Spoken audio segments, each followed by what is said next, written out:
In recent videos, I've been talking about the essential work of the Enlightenment practitioner, which is to find out,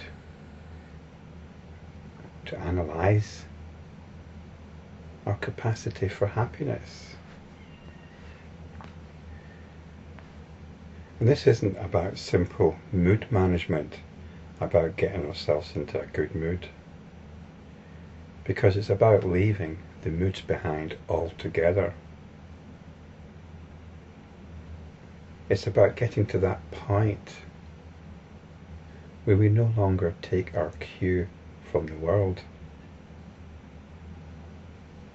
and therefore we do not have to decide how happy or how sad we should be depending on what's going on in the world, because the world in the sutra is described as a dream, a mirage, a vision, castle in the sky, castles in the air. So we don't take our cue from it anymore. We no longer get excited or upset about a mirage. So this leaves us in a unique position whereby we can be as happy as it is possible to be. Now, this is the thing about enlightenment. Enlightenment does involve a fundamental shift in how we look at the world and how we relate to the world. But after that, the bliss of enlightenment is something that we generate. It's something that we work towards. Sometimes enlightenment it's described as some kind of cloud of bliss, that if we behave ourselves in certain ways, we can access this cloud of bliss. Well, no. We create, for want of a better expression, this cloud of bliss. We have the potential to create it. So this is the great problem, or the great challenge of enlightenment practice. Now, there are problems, and I was thinking about you and what problems you might have. Now, I don't know you on a personal level, more than likely, but the fact that you're watching this video possibly says something about you. And I'm going to suggest that you're probably quite a sensitive person. You've got sensibilities.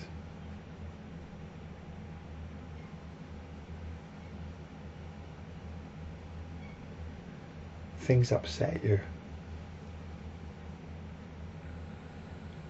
There's a lot of things which are very upsetting in the world.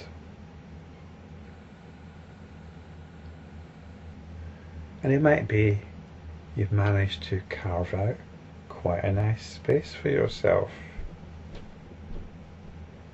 away from many of the horrors of the world. And you like things to be just so. You don't like things to impinge too much on your routine, and so on. Now, this could be a problem if you're serious about enlightenment practice. There's no point in being so sensitive to things.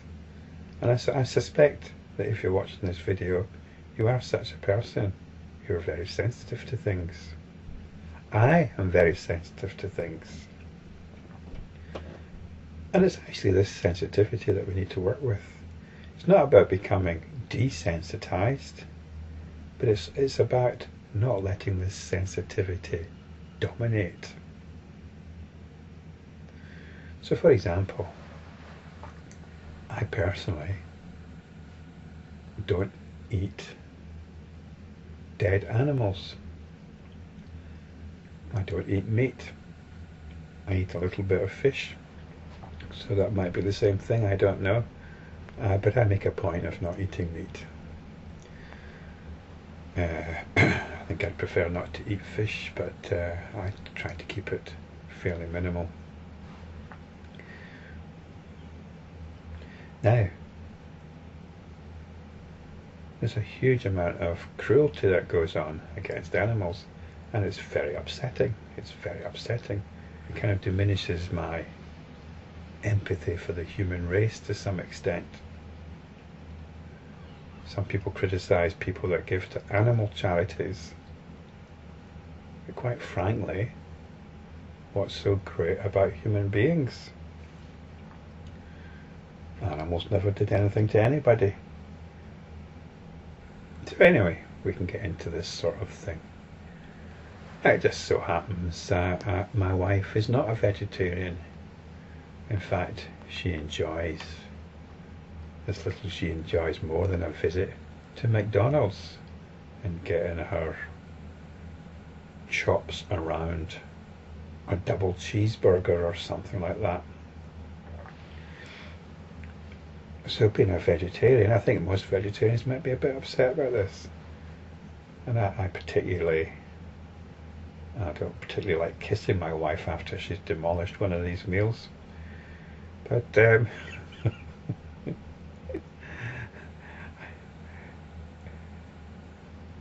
I have to accept my wife's meat-eating habit. She's relatively sensitive to my distaste for meat, but it's not something that I want to be particularly precious about.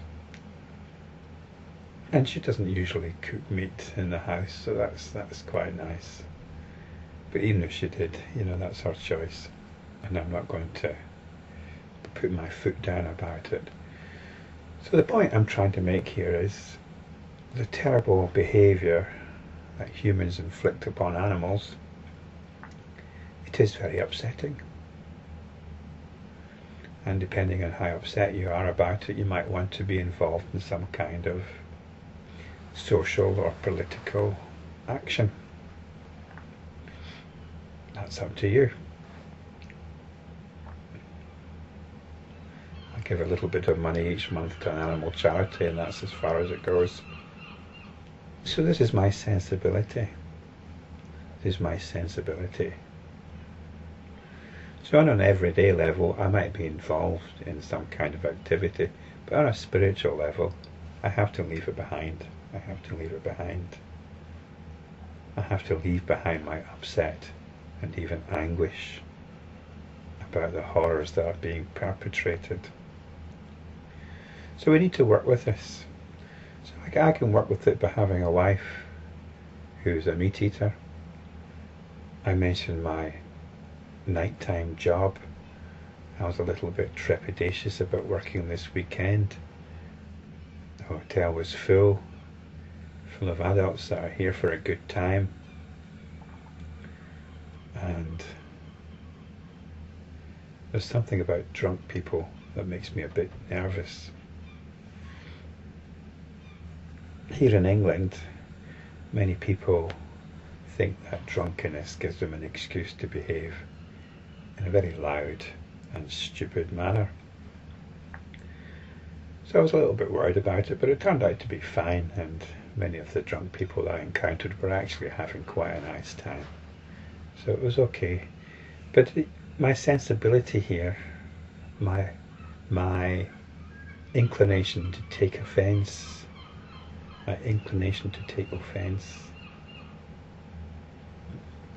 on a spiritual level needs to be challenged. Because when you're upset, what's happening is you close down. You become oversensitized. You feel terrible. You're ready to snap. So from the point of view of enlightenment practice, this is no good at all. We need to work with what puts us into this state. If you're a spiritual person, the chances are you're possibly also quite irritable. Small things might irritate you. This is another opportunity. So when we're practicing enlightenment, it isn't just about getting into a nice space for a few minutes or longer. It's about dealing minute by minute through the day and night with all those things which might shut us down. All those things in our own psychology which might shut us down. All those things which we might think are quite precious and we've got a right to indulge them. But this is the trick, this is the trap of the moods. What we're talking about here are moods. Our sensibilities are part of our mood patterns. And if we value our sensibilities, what we are saying is we're being righteous about our moods, and our moods deserve to be indulged, in which case you've got as far as you can go as an enlightenment practitioner. You need to let go of all this. You need to take this step beyond your own sensibilities.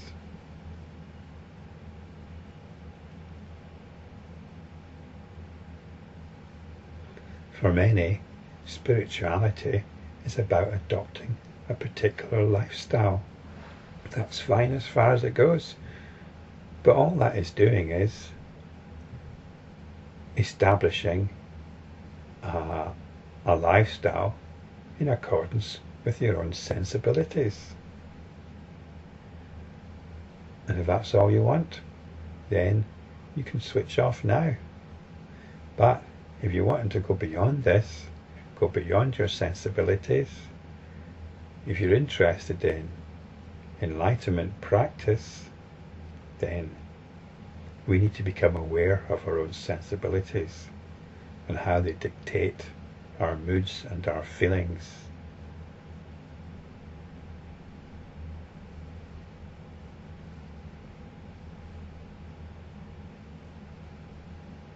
Spirituality isn't about following a particular set of rules or doing certain practices or having a particular lifestyle. Spirituality is being forensically aware of all those mental and emotional tendencies, our moods, which cause us to shut down, and realizing that we need to have nothing to do with them. Our sensibilities are being dictated by the world. And if we truly understand the world as a dream and a mirage, as the sutra says, then we drop our sensibilities. We are no longer precious about them. We no longer allow them to determine the limits of our happiness. So this is an important piece of work. This is an important arena for us to work in, the arena of our own sensibilities. So, the reason I'm talking about this now is because it's about our relationship with the world. And in the next few verses, the Buddha is talking about no birth.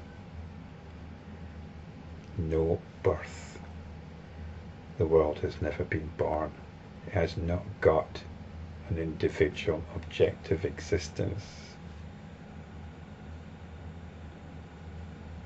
This is like the mirage, realizing that the world is like a mirage, including our sensibilities. We no longer take our cue from them. And we head,